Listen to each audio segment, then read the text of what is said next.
Hi, I'm David Lowe, the automotive sales coach, and welcome to today's sales tip. Today's sales tip is about the 4 questions every buyer, no matter what they're buying, has to answer before they say yes, right? The 4 questions. And by the way, if we can help them answer those questions, we're going to have a car deal. Before we get going, let me remind you, if you're a subscriber to the Excellence Roadmap, these are coming to you every Saturday. And on your Excellence Roadmap, under other topics, you can go down and see all the previous sales tips. There's a lot of them, and they will help you sell more cars and make more money and do it in a way your buyer's happier and you feel that confidence, that healthy pride, right? And if you're not a subscriber, welcome. You're probably watching us on YouTube. Go ahead and hit subscribe button on the YouTube. And as a matter of fact, it might be good to go back and look at some previous sales tips and see what they are. You know what? Preparation is power, isn't it, right? And if we prepare, and the better our knowledge and the better our skills, the better our actions, the better results. And that's what these tips are about. Let's get to today's tip. The 4 questions every buyer must, right? Here's the questions. What should I buy? Where should I buy it? How much should I pay? And when should I buy it? What should I buy? Where should I buy it? How much should I pay?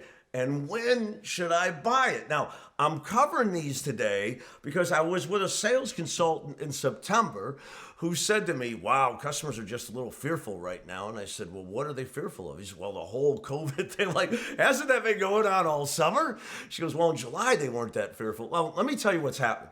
The feeding frenzy this summer, the low inventory supplies, the pent-up demand from the shutdowns in March and April created a huge market explosion, a feeding frenzy.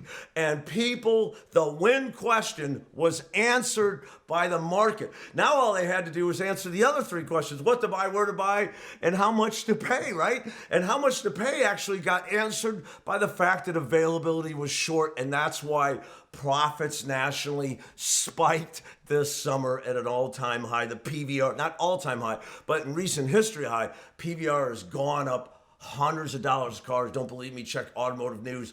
They'll report in there that PVR has gone up during this feeding frenzy. Now, what happened? What happened was the market drove this feeding frenzy that answered the question, now is the time to buy. So that question was off the table. The only 3 questions left were what?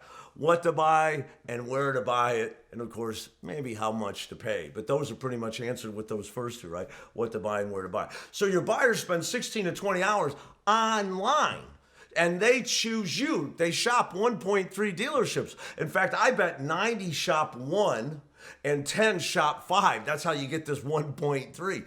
Most people go to the dealership they want to buy from. And a lot of times it's geographical and having to do with having the right vehicle. So if they're sitting in front of you right now while the market's hot, the feeding frenzy has answered the when question, and you've got a deal today. And that's why during the peak time, we were selling more cars for more money. But what happens when this feeding frenzy slows?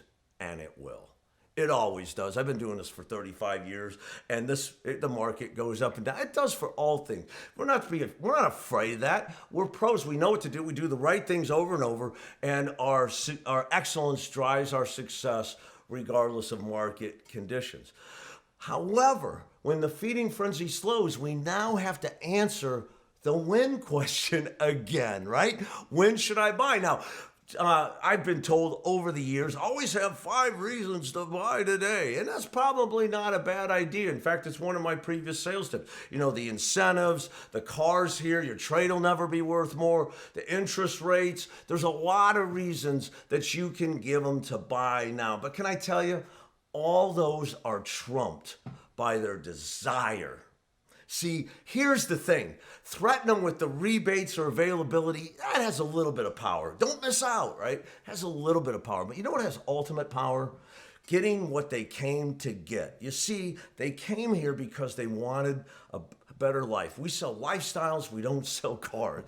And they came here and said, I want this car because it will better fit my lifestyle. So if you want to close more, answer the when question, while you're answering the what question and the where, which is with you today, and overcoming the price fears, the how much to pay. It starts with that understanding goals. When you say to them, so what got you interested in that Grand Cherokee? What got you interested? Tell me more about that. And we get them talking about how the car fits their lifestyle, right? And when we talk about their old car, so what made you decide now is the time to trade that and upgrade? What made you decide now? And as they tell us the story behind the why, this goes all the way back to step 2. We are actually answering the when. There's 4 questions every buyer has: what to buy, where to buy it, how much to pay, and of course, when should I buy it? And can I tell you something? The sales process is designed to answer all 4 questions and help the buyer feel comfortable saying yes today, which, by the way, is what they came to do. Their natural fear has them acting like they didn't, but we know the truth, don't we? They would love to drive a car home today if we can remove those 3 fears and if we can answer these 4 questions. So the 4 questions the buyers have are answered by the sales process, and the when question that has been answered for us all summer. And one of my dealers said, hey, Dave, the feeding frenzy's over. We got to quit pushing people around and start selling again. He's probably not wrong. If you got a little bit lackadaisical and did a little shortcutting because people were buying cars and you were so busy, let's get back on track, back on the process so we can answer that when question more often. I'm David Lowe, the Automotive Sales Coach. Great selling this week.